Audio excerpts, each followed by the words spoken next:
قریش کا نمائندہ رسول اللہ صلی اللہ علیہ وسلم کے حضور میں ان دونوں بطل جلیل یعنی حضرت حمزہ بن عبد المطلب اور حضرت عمر بن خطاب رضی اللہ عنہما کے مسلمان ہو جانے کے بعد ظلم و طغیان کے بادل چھٹنا شروع ہو گئے اور مسلمانوں کو جور و ستم کا تختہ مشق بنانے کے لیے مشرکین پر جو بدمستی چھائی رہتی اس کی جگہ سوجھ بوجھ نے لینی شروع کر دی۔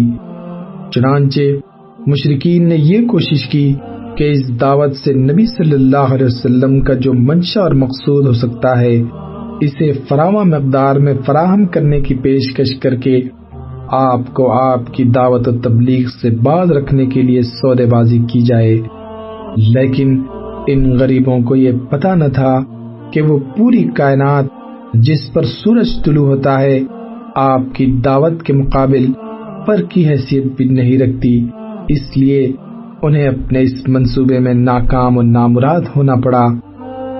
ابن اسحاق نے یزید بن زیاد کے واسطے سے محمد بن کعب قرظی کا یہ بیان نقل کیا ہے کہ مجھے بتایا گیا کہ عتبہ بن ربیعہ جو سردار قوم تھا ایک روز قریش کی محفل میں کہا، اور اس وقت رسول اللہ صلی اللہ علیہ وسلم مسجد حرام میں ایک جگہ تنہا تشریف فرما تھے کہ قریش کے لوگوں کیوں نہ میں محمد کے پاس جا کر ان سے گفتگو کروں اور ان کے سامنے چند امور پیش کروں، ہو سکتا ہے وہ کوئی چیز قبول کر لے، تو جو کچھ وہ قبول کر لیں گے اسے دے کر ہم انہیں اپنے آپ سے باز رکھیں گے۔ یہ اس وقت کی بات ہے جب حضرت حمزہ مسلمان ہو چکے تھے اور مشرکین نے یہ دیکھ لیا تھا کہ مسلمانوں کی تعداد برابر بڑھتی ہی جا رہی ہے۔ مشرکین نے کہا، ابو الولید آپ جائیے اور ان سے بات کیجیے۔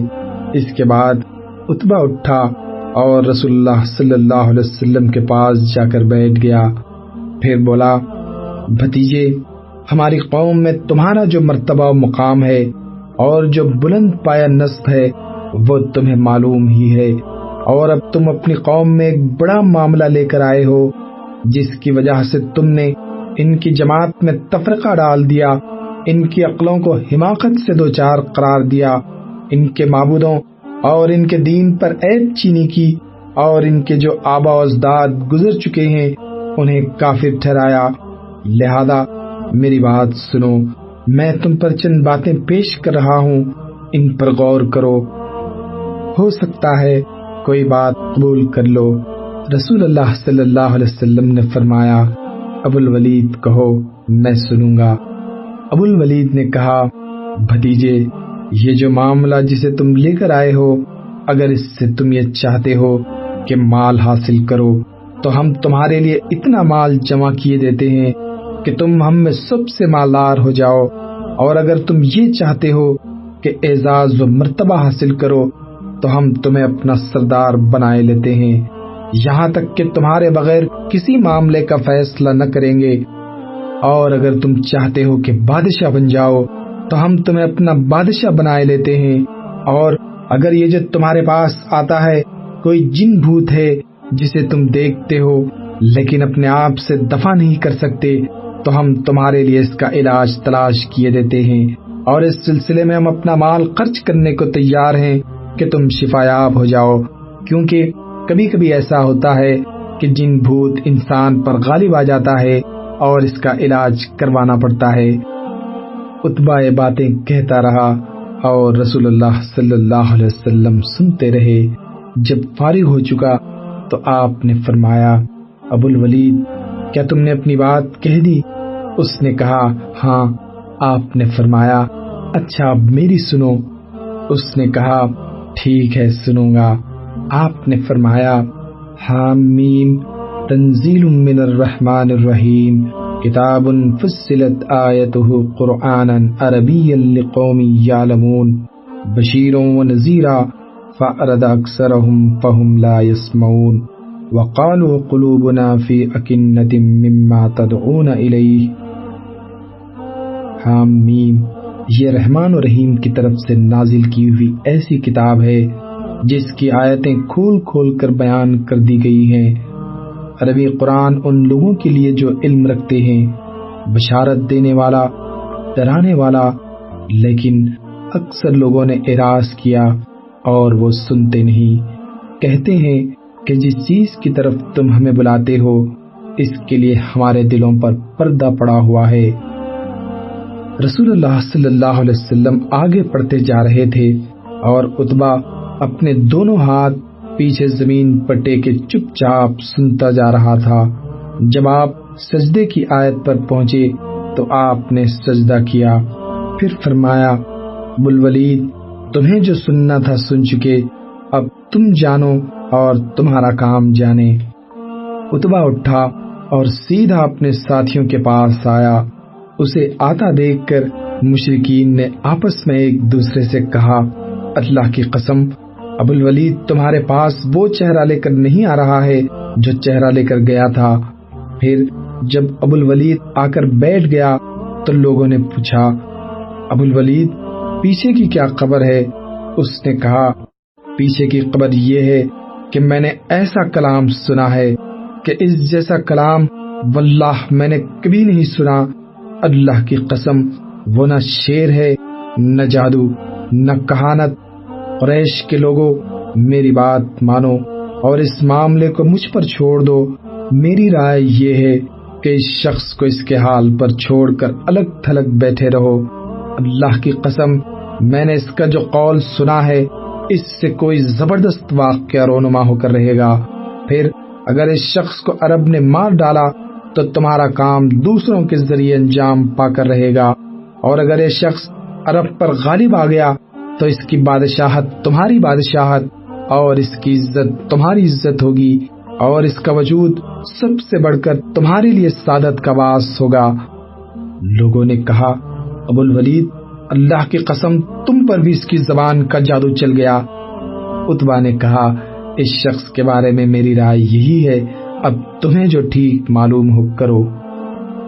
ایک دوسری روایت میں مذکور ہے کہ نبی صلی اللہ علیہ وسلم نے جب تلاوت شروع کی تو عتبہ چپ چاپ سنتا رہا۔ جب آپ اللہ تعالیٰ کے اس قول پر پہنچے، فَإِنْ أَعْرَضُوا فَقُلْ أَنذَرْتُكُمْ صَاعِقَةً مِثْلَ صَاعِقَةِ عَادٍ وَثَمُودَ، بس اگر وہ روگردانی کریں تو تم کہہ دو کہ میں تمہیں عاد و سمود کی کڑک جیسی ایک کڑک کے قطرے سے آگاہ کر رہا ہوں۔ تو عتبہ تھرا کر کھڑا ہو گیا اور یہ کہتے ہوئے اپنا ہاتھ رسول اللہ صلی اللہ علیہ وسلم کے منہ پر رکھ دیا کہ میں آپ کو اللہ کا اور قرابت کا واسطہ دیتا ہوں کہ ایسا نہ کریں۔ اسے خطرہ تھا کہ کہیں یہ ڈراوا آن نہ پڑے۔ اس کے بعد وہ قوم کے پاس گیا اور مذکورہ گفتگو ہوئی۔ رسول اللہ صلی اللہ علیہ وسلم سے روسا قریش کی بات چیت۔ عتبہ کی مذکورہ پیشکش کا جس انداز میں رسول اللہ صلی اللہ علیہ وسلم نے جواب دیا تھا، اس سے قریش کی توقعات پورے طور سے ختم نہیں ہوئی تھی، کیونکہ آپ کے جواب میں ان کی پیشکش کو ٹھکرانے یا قبول کرنے کی صراحت نہ تھی، بس آپ نے چند آیات تلاوت کر دی جنہیں عتبہ پورے طور پر سمجھ نہ سکا اور جہاں سے آیا تھا وہیں واپس چلا گیا۔ اس لیے قریش نے آپس میں پھر مشورہ کیا، معاملے کے پہلوؤں پر نظر دوڑائی اور سارے امکانات کا غور و خوض کے ساتھ جائزہ لیا۔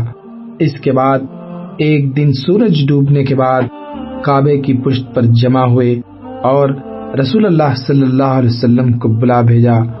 آپ خیر کی توقع لیے ہوئے جلدی سے تشریف لائے۔ جب ان کے درمیان بیٹھ چکے تو انہوں نے ویسی ہی باتیں کہیں جیسی عتبہ نے کہی تھی اور وہی پیشکش کی جو عتبہ نے کی تھی۔ شاید ان کا خیال رہا ہو کہ ممکن ہے تنہا عتبہ کی پیشکش کرنے سے آپ کو پورا اطمینان نہ ہوا ہو، اس لیے جب سارے روسا مل کر اس پیشکش کو دہرائیں گے تو اطمینان ہو جائے گا اور آپ اسے قبول کر لیں گے۔ مگر آپ صلی اللہ علیہ وسلم نے فرمایا، میرے ساتھ وہ بات نہیں جو آپ لوگ کہہ رہے ہیں۔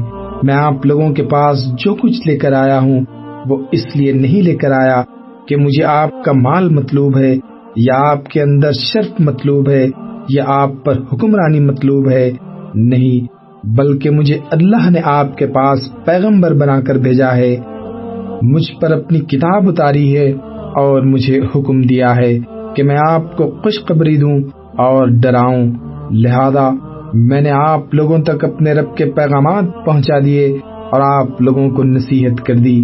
اب اگر آپ لوگ میری لائی ہوئی بات قبول کرتے ہیں تو یہ دنیا اور آخرت میں آپ کا نصیب ہے، اور اگر رد کرتے ہیں تو میں اللہ کے امر کا انتظار کروں گا یہاں تک کہ وہ میرے اور آپ کے درمیان فیصلہ فرما دے۔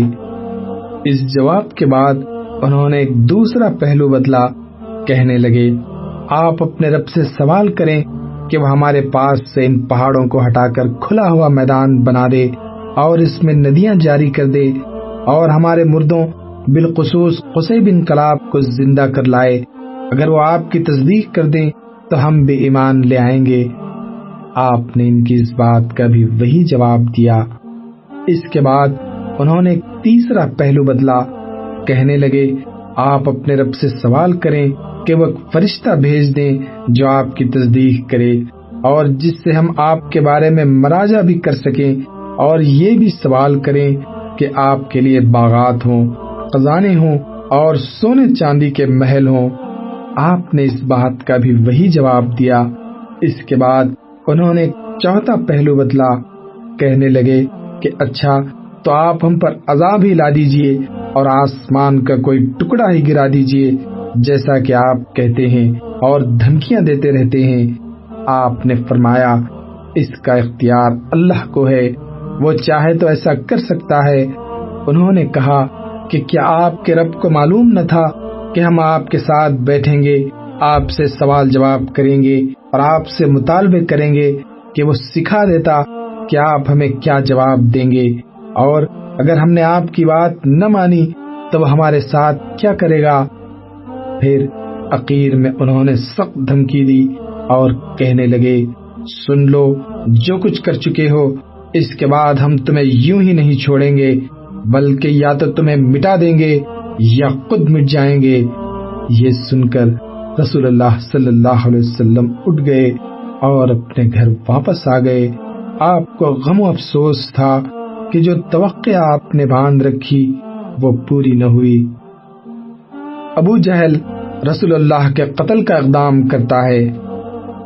جب رسول اللہ صلی اللہ علیہ وسلم ان لوگوں کے پاس سے اٹھ کر واپس تشریف لے گئے تو ابو جہل نے انہیں مخاطب کر کے پورے غرور و تکبر کے ساتھ کہا برادران قریش، آپ دیکھ رہے ہیں کہ محمد ہمارے دین کی عیب چینی، ہمارے آبا و اجداد کی بدگوئی، ہماری عقلوں کی تخفیف اور ہمارے معبودوں کی تذلیل سے باز نہیں آتا۔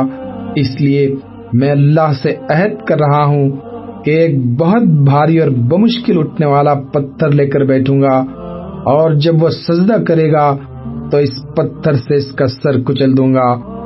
اب اس کے بعد چاہے آپ لوگ مجھ کو بے یار و مددگار چھوڑ دیں، چاہے میری حفاظت کریں، اور بنو عبد مناف بھی اس کے بعد جو جی چاہے کریں۔ لوگوں نے کہا نہیں واللہ، ہم تمہیں کبھی کسی معاملے میں بے یار و مددگار نہیں چھوڑ سکتے، تم جو کرنا چاہو کر گزرو۔ چنانچہ صبح ہوئی تو ابو جہل ویسا ہی ایک پتھر لے کر رسول اللہ کے انتظار میں بیٹھ گیا۔ رسول اللہ صلی اللہ علیہ وسلم حسب دستور تشریف لائے اور کھڑے ہو کر نماز پڑھنے لگے۔ قریش بھی اپنی اپنی مجلسوں میں آ چکے تھے اور ابو جہل کی کاروائی دیکھنے کے منتظر تھے۔ جب رسول اللہ سجدے میں تشریف لے گئے تو ابو جہل نے پتھر اٹھایا، پھر آپ کی جانب بڑھا، لیکن جب قریب پہنچا تو شکست خوردہ حالت میں واپس بھاگا۔ اس کا رنگ فخ تھا اور اس قدر مروب تھا کہ اس کے دونوں ہاتھ پتھر پر چپک کر رہ گئے۔ وہ بمشکل ہاتھ سے پتھر پھینک سکا۔ ادھر قریش کے کچھ لوگ اٹھ کر اس کے پاس آئے اور کہنے لگے ابو الحکم تمہیں کیا ہو گیا ہے؟ اس نے کہا میں نے رات جو بات کہی تھی وہی کرنے جا رہا تھا، لیکن جب اس کے قریب پہنچا تو ایک اونٹ آڑے آ گیا۔ واللہ میں نے کبھی کسی اونٹ کی ویسی کھوپڑی، ویسی گردن اور ویسے دانت دیکھے ہی نہیں۔ وہ مجھے کھا جانا چاہتا تھا۔ ابن ساخ کہتے ہیں مجھے بتایا گیا کہ رسول اللہ نے فرمایا یہ جبرائیل علیہ السلام تھے، اگر ابو جہل قریب آتا تو اسے دھر پکڑتے۔ سودے بازیاں اور دستبرداریاں۔ جب قریش ترغیب و تحریض اور دھمکی و وعید سے ملی جلی اپنی گفتگو میں ناکام ہو گئے اور ابو جہل کو اپنی رعونت اور ارادہ قتل میں منہ کی کھانی پڑی، تو قریش میں ایک پائیدار حل تک پہنچنے کی رغبت پیدا ہوئی تاکہ جس مشکل میں وہ پڑ گئے تھے اس سے نکل سکیں۔ اللہ اکبر۔ میں آپ سے امید رکھتا ہوں کہ اگر آپ کو انشاءاللہ یہ ویڈیو پسند آئی تو ضرور اپنے دوستوں، اپنی فیملی انشاءاللہ ضرور ان کے ساتھ شیئر کیجیے گا۔ جزاکم اللہ خیر۔